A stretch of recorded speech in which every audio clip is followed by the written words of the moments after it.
Hello दोस्तों, स्वागत करते हैं अपने study channel study with @P में। आज हम कक्षा 12 रसायन विज्ञान के नाइट्रोजन युक्त कार्बनिक यौगिक चैप्टर के बारे में कुछ ना कुछ हम पढ़ेंगे। तो चलिए शुरुआत करते हैं। तो पहले इस चैप्टर में हमें पढ़ना क्या क्या है, सबसे पहले हमें क्या क्या पढ़ना है। तो सबसे पहले हमें इसका नाइट्रोजन कार्बनिक यौगिक का परिचय पढ़ना है। क्या पढ़ना है? परिचय। फिर एमीन की संरचना पढ़ना है, इनका वर्गीकरण पढ़ना है। क्या पढ़ना है? संरचना, वर्गीकरण, नामकरण के बाद में समावयवता के बाद में बनाने की विधियाँ, भौतिक तथा रासायनिक गुण, फिर प्राथमिक एमीन, द्वितीयक एमीन, तृतीयक एमीन की पहचान, फिर एथिलेमीन C2H5NH2 एथिलेमीन, एनिलीन, डाईएजोनियम लवण C6H5N2Cl बेंजीन डाईएजोनियम क्लोराइड, वही का डाईएजोनियम लवण है benzene diazonium chloride C6H5N2Cl benzene diazonium chloride, cyanobenzene मतलब वो एल्किल साइनाइड पढ़ना है, आइसोसाइनाइड पढ़ना है, नाइट्रो एल्किल नाइट्रो यौगिक पढ़ने और नाइट्रो एरिन। इतनी चीज़ों को हमें इस चैप्टर में पढ़ना है। तो सबसे पहले हम परिचय के बारे में देखते हैं। नाइट्रोजन युक्त कार्बनिक यौगिक क्या होते हैं? तो नाइट्रोजन युक्त कार्बनिक यौगिक वे यौगिक जिनमें नाइट्रोजन उपस्थित होती है, वे कार्बनिक यौगिक जिनमें नाइट्रोजन उपस्थित होती है, नाइट्रोजन युक्त कार्बनिक यौगिक कहलाते हैं। अब फिर बात करते हैं पहले एमीन क्या होते हैं। एमीन क्या होते हैं? सबसे पहले परिभाषा देख ली जाए कि एमीन होते क्या हैं। तो एमीन की बात की जाए तो ये हमारा अमोनिया है। इसको हम क्या कहते हैं? अमोनिया। ये हमारा सूत्र किसका है? अमोनिया का। तो अमोनिया के हम हाइड्रोजनों को हटा दें, एक हाइड्रोजन को हटा दें और इसकी जगह पर एक एल्किल समूह को लगा दें। तो हटाएंगे जब यहाँ से एक हाइड्रोजन और एक लगाएंगे तो यहाँ पर हो जाएगा हमारा RNH2। अर्थात अमोनिया के एल्किल व्युत्पन्न आर को हम क्या कहते हैं? एल्किल कहते हैं। तो परिभाषा हम क्या लिखेंगे? अमोनिया के एल्किल व्युत्पन्न क्या कहलाते हैं? एमीन कहलाते हैं।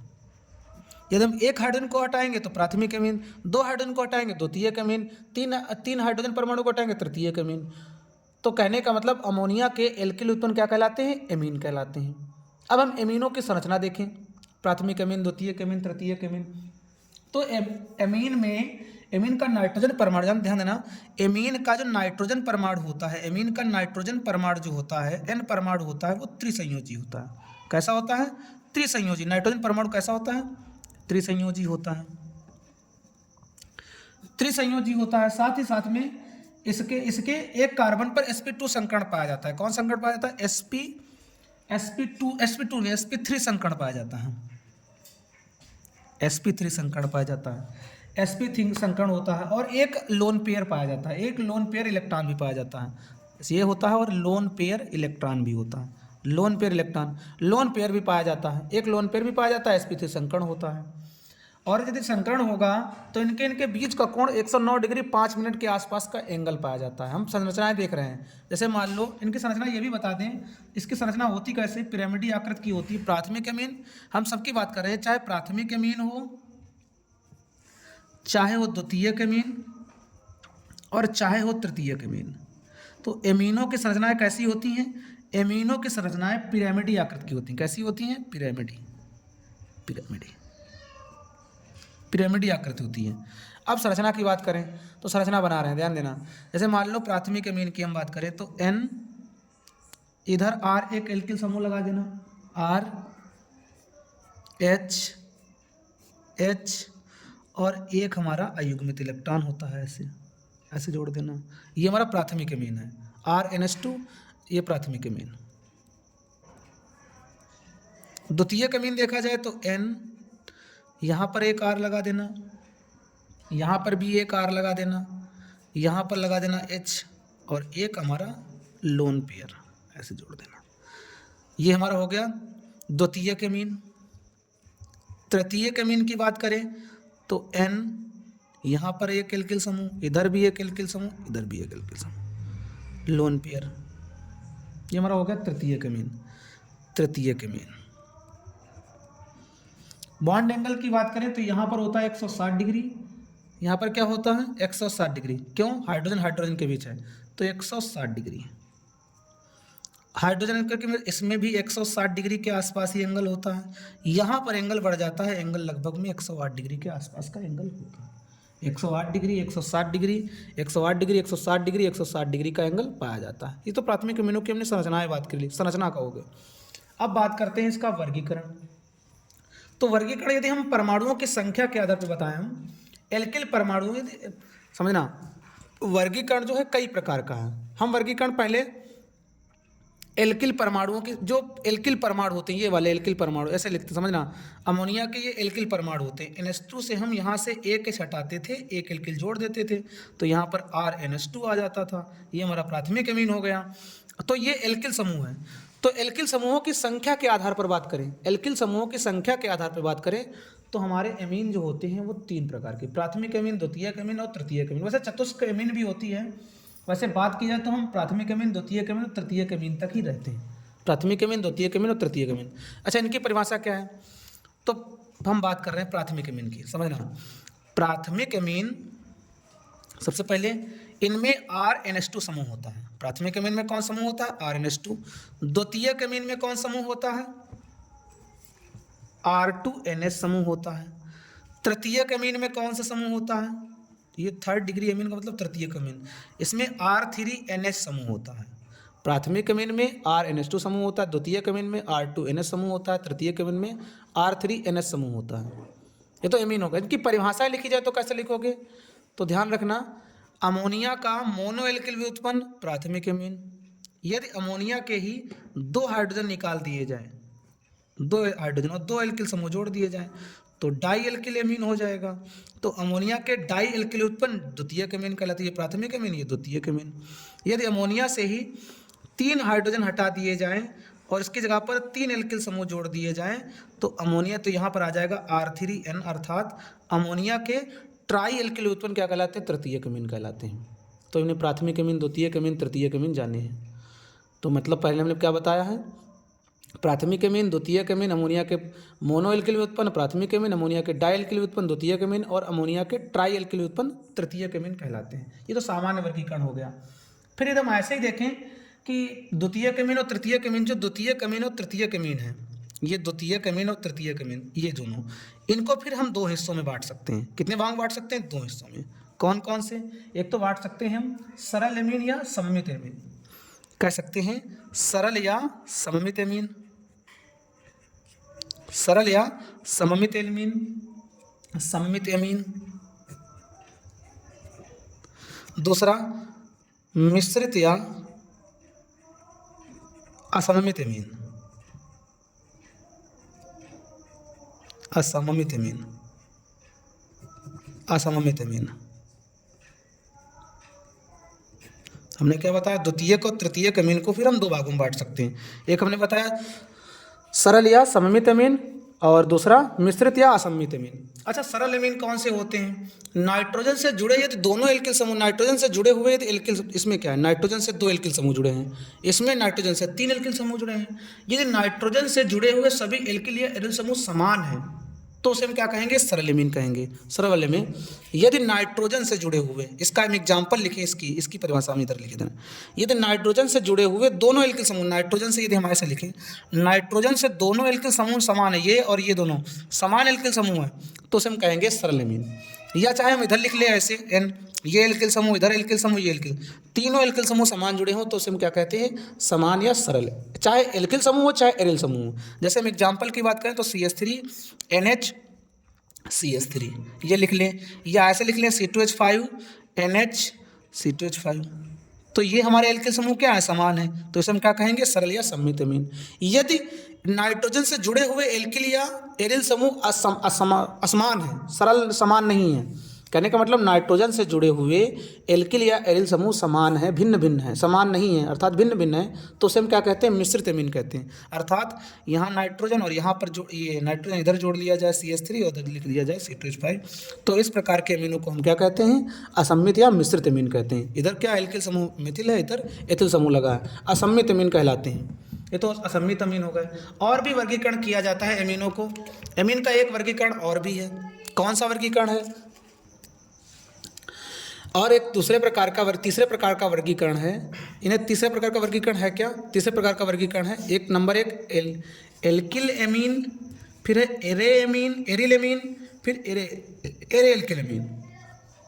एल्किल अमीन को एलिफैटिक अमीन भी कहते हैं, एरिल अमीन को हम एरोमेटिक अमीन भी कहते हैं, और एरे एल्किल अमीन को हम क्या कहते हैं, इसको हम कहते हैं प्रतिस्थापी, इसे हम पार्श्व श्रृंखला प्रतिस्थापी एरोमेटिक अमीन कहते हैं। इसे हम क्या कहते हैं, पार्श्व श्रृंखला प्रतिस्थापी एरोमेटिक अमीन कहते हैं। कहने का मतलब ये अमीन जो है इन दोनों को कंबाइन होता है। अब एल्किल अमीन की बात करें हम, क्या होता है, तो वे अमीन जिनमें एमिनो समूह का नाइट्रोजन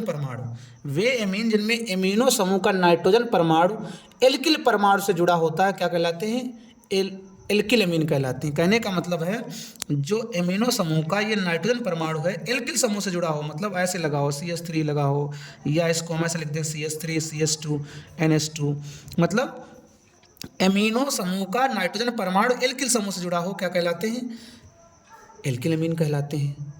अब इसकी हम बात करें एरिल अमीन, तो वे अमीन जिनमें एमिनो समूह का नाइट्रोजन परमाणु बेंजीन वलय से जुड़ा हो, क्या कहलाएंगे, एरिल अमीन कहलाएंगे। जैसे यहाँ पर हम बेंजीन वलय लगा दें और इसको यहाँ पर NH2 जोड़ दें ऐसे, या फिर हम ऐसे लगा दें NH और यहाँ पर ऐसे बेंजीन वलय लगा दें इस टाइप से, और यहाँ पर भी हम कोई पार्ट जोड़ दें ऐसे, इधर जोड़ दें CH3।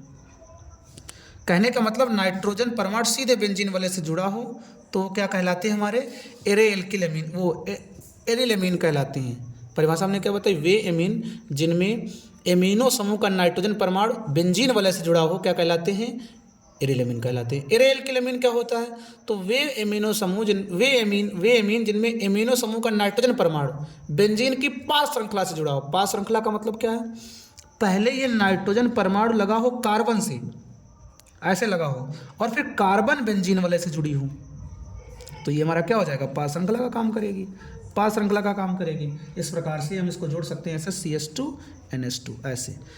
कहने का मतलब है एमिनो समूह का नाइट्रोजन परमाणु पहले कार्बन से फिर कार्बन बेंजीन से लगी हो, तो इस प्रकार के हमको क्या कहते हैं, एरे एल्किल अमीन कहते हैं।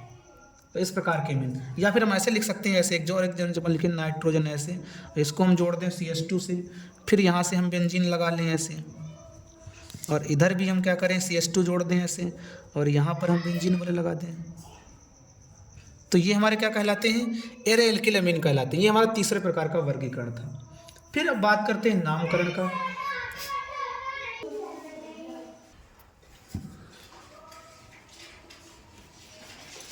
अब बात करते हैं एमिनो का नामकरण। एमिनो का नामकरण कैसे किया था, एमिनो का नामकरण में IUPAC से नामकरण। तो सबसे पहले एलिफैटिक यौगिकों का नामकरण कैसे करते हैं, तो एलिफैटिक, ध्यान रखना एलिफैटिक की बात करें तो एलिफैटिक यौगिकों का नामकरण एल्केनेमीन मानकर किया जाता है। क्या मान के किया जाता है,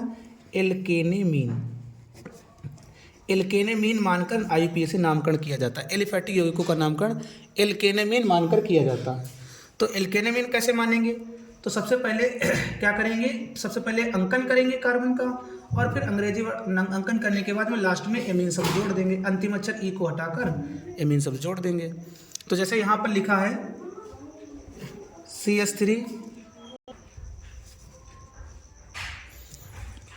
पहले अंकन करेंगे तो एक कार्बन तो हो गया मेथ, और एमीन के आधार पे तो मेथेनेमीन, इसका नाम क्या होगा, मेथेनेमीन। ऐसे इसका लिखा जाए C2H5NH2, तो ये हमारा क्या होगा, एथेनेमीन, ये हमारा क्या होगा, एथेनेमीन, एथेनेमीन। अच्छा ऐसे ही हम और भी लिख लें, ऐसे लिख लें यहाँ पर CH3 CH2 CH2 NH2। अच्छा अब इसका नाम क्या होता है, अंकन कर लो 1 2 3 मेथ एथ प्रोपेनेमीन 1, प्रोपेनेमीन क्या होगा, प्रोपेन, या फिर ऐसे लिख लो मेथ एथ प्रोपेन, और 1 पर क्या लगा है, एमीन्स 1 एमीन, तो प्रोपेन 1 एमीन, ऐसे भी लिख सकते हैं। और मान लो इस टाइप से नामकरण हो, ये वाला लिखा हो ऐसे CH3 CH और CH3 और यहाँ पर लग गया NH2, तो नामकरण अंकन कर लो 1 2 3, तो propane meth eth prop 3 carbon हो गया प्रोपेन, और 2 पर लगा है एमीन, प्रोपेन 2 एमीन, तो ये इसका नाम होगा। तो ये तो सामान्य नाम हमने प्राथमिक एल्कोहलों के प्राथमिक एमीनों के बता दिए। एलिफैटिक प्राथमिक, मान लो द्वितीयक एमीन होगा तो हम क्या करेंगे, तो इसमें हम प्रतिस्थापी मानकर करेंगे, जिसका नाम जो जुड़ा होगा समूह उसको हम प्रतिस्थापी, छोटे समूह को ध्यान देना, इसमें छोटे एल्किल समूह को प्रतिस्थापी मानेंगे। जो छोटा एल्किल समूह होगा ध्यान देना, छोटा एल्किल समूह उसको क्या हम मान लेंगे, प्रतिस्थापी मान लेंगे, और प्रतिस्थापी मान का नामकरण कर लेंगे। जैसे लिखा है, मान लो NH और यहाँ पर लिखा है CH3, इसमें तो बराबर बराबर है, तो किसी को प्रतिस्थापी मान लो, हम इसको मान लें प्रतिस्थापी। ये किससे जुड़ा है, N से जुड़ा हुआ है, तो हम क्या लिखेंगे, N मेथिल, और बचा हुआ पार्ट मेथिनेमिन, क्या हो जाएगा, मेथिनेमिन। सेम वैसे ही N मेथिल मेथिनेमिन। यदि मान लो भिन्न भिन्न ऐसे लिखा हो CH3 और NH और यहाँ पे लिखा है C2H5, अब क्या करेंगे, तो छोटे एल्किल समूह को हम प्रतिस्थापी मानेंगे। तो ये छोटे समूह ये वाला है, इसको क्या N से जुड़ा है, तो क्या लिखेंगे हम, N मेथिल, और फिर क्या लिखेंगे, बाकी का हम एथिनेमिन, ये वाला क्या हो जाएगा, एथिनेमिन, N मेथिल एथिनेमिन।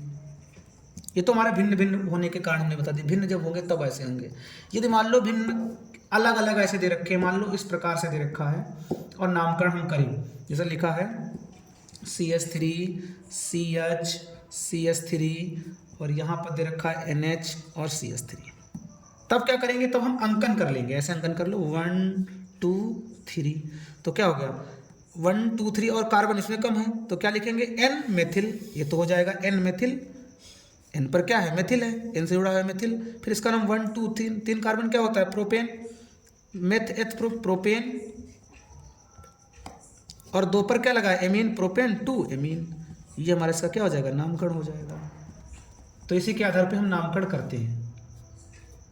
अब मान लो यदि द्विबंध भी हो, जैसे इस प्रकार से दे रखा हो CH2, डबल बंध में CH, सिंगल बंध में CH2 NH2, अब इसका नामकरण कैसे करेंगे, तो अंकन कर लो 1 2 3, तो 3 कार्बन क्या हो गए, प्रोप, 3 कार्बन क्या हो गए, प्रोप, और 2 पर लगा है इन, तो प्रोप 2 इन, और 1 पर एमीन 1 एमीन, तो इसका नाम प्रोप 2 इन 1 एमीन, ये हो जाएगा। एरोमेटिक यौगिकों का नामकरण कैसे करेंगे, ध्यान रखना, हमें एरोमेटिक यौगिकों का नामकरण करना हो तो कैसे करेंगे, तो एरोमेटिक यौगिकों में हम इसको मान लेते हैं बेंजीनेमिन। इसे हम क्या मान लेते हैं, इस समूह को मानते हैं बेंजीनेमिन, क्या मानते हैं, बेंजीनेमिन या बेंजीनेमिन, बेंजीनेमिन मान लेते हैं, बेंजीनेमिन। वैसे इसको हम कहते क्या हैं, इसको हम एनिलीन कहते हैं, क्या कहते हैं, एनिलीन, और बेंजीनेमिन मान लेते हैं। उसके आधार पर नामकरण कर लेते हैं, जैसे ये लिखा है, इसी के आधार पर नामकरण किया, जैसे लिखा है NHCH3, तो हमने बताया था छोटा समूह कौन सा, ये वाला, N से जुड़ा है तो N मेथिल, क्या हो जाएगा, N मेथिल, और ये वाला पार्ट कौन सा हो जाएगा, बेंजीनेमिन, N मेथिल बेंजीनेमिन, बेंजीनेमिन। अच्छा, जैसे यदि हम इस प्रकार से लिख दें, अच्छा इसका नामकरण क्या हो जाएगा, ध्यान रखना, यदि हम ऐसे लिख लें इस प्रकार से NCH3 और इधर भी हम CH3 जोड़ दें और यहाँ पर हम बेंजीन लगा दें, तो ये भी छोटा ये भी छोटा, तो हम क्या लिखेंगे, N, डाईमेथिल, फिर बेंजीनेमिन, तो ये हमारा क्या हो जाएगा, नामकरण। इस प्रकार से नामकरण करेंगे। यदि मान लो हमारा ऐसे लगा है, NH2 ही समूह लगा है और इस टाइप से लिखा है, तब नामकरण क्या होगा, मान लो यहाँ पर CH3 समूह जुड़ा है, तब क्या करेंगे, तो अंकन तो वही है, यहाँ से 1, ये 2 पर क्या लगा है, मेथिल, 2 पर क्या लगा है, मेथिल, तो 2 मेथिल, 2 पर 1 2 पर मेथिल, बाकी का ये वाला कौन सा है, बेंजीनेमिन, तो बेंजीनेमिन लिखेंगे, बेंजीनेमिन। तो ये हमारा क्या होता है, नामकरण। इस प्रकार से हम नामकरण करेंगे, तो ये हमारा नामकरण वाला पार्ट खत्म होता है। अब आगे हमने बताया था, नामकरण बता दिया, और नामकरण के बाद में इसमें क्या लिखा था, नामकरण के बाद में इसमें लिखा है समावयवता। अब हम सीखेंगे इसकी समावयवता क्या होती हैं, किस प्रकार से समावयवता प्रदर्शित करते हैं। अब हम बात करते हैं एमीनों में समावयवता की। तो अमीनों की समावयवता की बात करें तो एमीन जो है वो 4 प्रकार की समावयवता प्रदर्शित करती है। नंबर 1 श्रृंखला समावयवता, नंबर 2 स्थान समावयवता, स्थान को हम स्थिति समावयवता भी कहते हैं, नंबर 3 मध्यावयवता, और नंबर 4 क्रियात्मक समावयवता। इस श्रृंखला समावयवता की बात करें तो अमीनों में तो 3 कार्बन से लगा 3 से अधिक कार्बन जो होते हैं एलिफैटिक कार्बन, वो श्रृंखला 3 से अधिक कार्बन ही श्रृंखला समावयवता दिखाते हैं। 3 से अधिक कार्बन क्या दिखाते हैं, श्रृंखला समावयवता। कहने का मतलब 3 कार्बन से अधिक वाले एमीन जितने भी होंगे, 3 कार्बन से अधिक एमीन, अधिक कार्बन वाली एमीन, 3 कार्बन से अधिक कार्बन वाली एमीनें ही श्रृंखला समवायता दिखाती हैं। जैसे हम बात करें, ऐसे लिख दें CH3 CH2 और CH2NH2। श्रृंखला करें तो श्रृंखला में कमी कर देना, एक कार्बन यहाँ से हटाकर यहाँ पर हम ऐसे लगा सकते हैं। ऐसे लिख सकते हैं CH3 और यहाँ पर लिखते हैं CH2NH2। अब इसमें कार्बन कितने 1 2 3 4, इसमें कार्बन कितने हैं 1 2 3, 3 कार्बन है, तो इसकी श्रृंखला में कमी हो गई। तो ये हम क्या कहलाते हैं, हमारा श्रृंखला। और भी इसका लिख सकते हैं, एक और समावेश लिख सकते हैं CH3 CNH2, यहाँ पर भी CH3 जोड़ दें, इधर भी CH3 जोड़ दें, तो ये भी हमारा क्या होगा श्रृंखला समावेश। इसका नाम क्या करेंगे 1, चाहे इधर ले जाओ चाहे इधर 1 2 या इधर 1 2, ऐसे भी लिख सकते हैं। तो ये भी हमारा क्या है, ये तुम्हारे 3 क्या है श्रृंखला समय, श्रृंखला में कमी होगी श्रृंखला समय। ऐसे हम बात करें स्थान समवायता, तो स्थान समवायता भी स्थान भिन्न भिन्न होगा, एमीन समूह का स्थान भिन्न भिन्न होगा, तो क्या कहलाते हैं स्थान समवाय। इसमें 3 या 3 से अधिक कार्बन, इसमें 3 कार्बन या 3 से अधिक कार्बन, 3 से अधिक कार्बन वाली एमीनें ही दिखाएंगी। जैसे ये तो स्थान समवायता का हमने बता दी, ये हमने बताया था श्रृंखला समवायता का उदाहरण, श्रृंखला समवायवी, ये सब क्या है श्रृंखला समवायवी। स्थान समवायवी की हम बात करें तो ऐसे हम लिख सकते हैं CH3 CH2 और CH2 और CH3, ऐसे लिख सकते हैं। इसमें क्या है 1 2 3, इसमें NH2 समूह पहले कार्बन पर है, और ऐसे हम इसको ऐसे लिख दें CH3 CH और CH3 उठाकर यहाँ पर लगा दें। इसमें कौन से कार्बन पर 1 2 3, इसमें दूसरे कार्बन पर NH2 दूसरे कार्बन, इसमें NH2 पहले कार्बन पर है, तो ये हमारे क्या है स्थान समवायवी। अब बात करें हम मध्यावयवता, तो मध्यावयवता केवल द्वितीयक और तृतीयक एमीन में दिखाती है। मध्यावयवता केवल द्वितीयक और तृतीयक एमीन दिखाती है। मध्यावयवता में क्रियात्मक समूह मध्य में रहता है, और दोनों साइडों में, तीनों साइडों में क्रियात्मक समूह वो एल्किल समूह भिन्न भिन्न होता है। जैसे हम बात करें मध्यावयवता की बात करें तो इधर हम लिख लें NH और यहाँ पर लिखते हैं हम C2H5 और इधर भी लिखते हैं हम C2H5, और ऐसे ही हम एक और यौगिक लिखें NH, इधर लिख लें CH3 और इधर लिख दें C3H7। तो क्या है इनके, देखो इसमें 3 1 4 कार्बन, इसमें भी 4 कार्बन, 5 5 10 हाइड्रोजन, 3 7 10 हाइड्रोजन, लेकिन इसमें एल्किल समूह क्या है हमारे भिन्न भिन्न है। क्रियात्मक समूह बीच में ही रहता है, एल्किल समूह का स्थान इधर उधर, एल्किल समूह का स्थान चेंजिंग हो जाता है, भिन्न हो जाता है, एल्किल समूह भिन्न भिन्न होते हैं, वो मध्यावयवी कहलाते हैं। क्रियात्मक समवायता की बात करें तो क्रियात्मक समवायता तीनों एल्किल तीनों एमीन आपस में क्रियात्मक समवायता दिखाते हैं। तीनों एमीन जो होती हैं वो आपस में क्रियात्मक समवायता प्रदर्शित करती हैं। प्राथमिक एमीन, द्वितीयक एमीन, तृतीयक एमीन आपस में क्रियात्मक समवायता प्रदर्शित करती हैं। तो ये याद रखना, जैसे हम लिखना चाहें तो ऐसे लिख सकते हैं, क्रियात्मक समवायता का उदाहरण लिखना चाहें तो हम ऐसे लिख सकते हैं। क्रियात्मक समवायता का उदाहरण लिखना चाहें CH3 CH2 CH2 NH2, और यहाँ से हम क्या करें, इसको हम बीच में लिख लें, इसको इधर पलट दें CH3 CH2, इधर लिख लें NH और CH3। तो ये भी हम लिख सकते हैं ऐसे NH-CH3, इसमें एक हाइड्रोजन इधर परिवर्तित हो जाएगा। और ये तो हो गया हमारा प्राथमिक, ये हमारा प्राथमिक एमीन, ये हमारा द्वितीयक एमीन। ऐसे हम तृतीयक एमीन भी लिख सकते हैं NCH3 और इधर लिख दें CH3, तो ये हमारा तृतीयक एमीन है। तो ये क्या है आपस में क्रियात्मक समवाय, क्योंकि कार्बन गिन लो 1 2 3 कार्बन, 1 2 3 कार्बन, 1 2 3 कार्बन बराबर है, तो ये हमारे क्या है क्रियात्मक समवाय। क्रियात्मक समवायवी में केवल क्रियात्मक समूह चेंज होता है, यहाँ पर NH2, यहाँ पर NH, यहाँ पर N, तो ये हमारा क्रियात्मक समूह परिवर्तित है, ये क्रियात्मक समवायता कहलाते हैं। आगे के वीडियो में हम एमीन के बनाने की विधियाँ, उसके भौतिक गुण, रासायनिक गुण, बचे हुए पार्ट को हम अगले वीडियो में देखेंगे। वीडियो को लाइक शेयर सब्सक्राइब करना, धन्यवाद।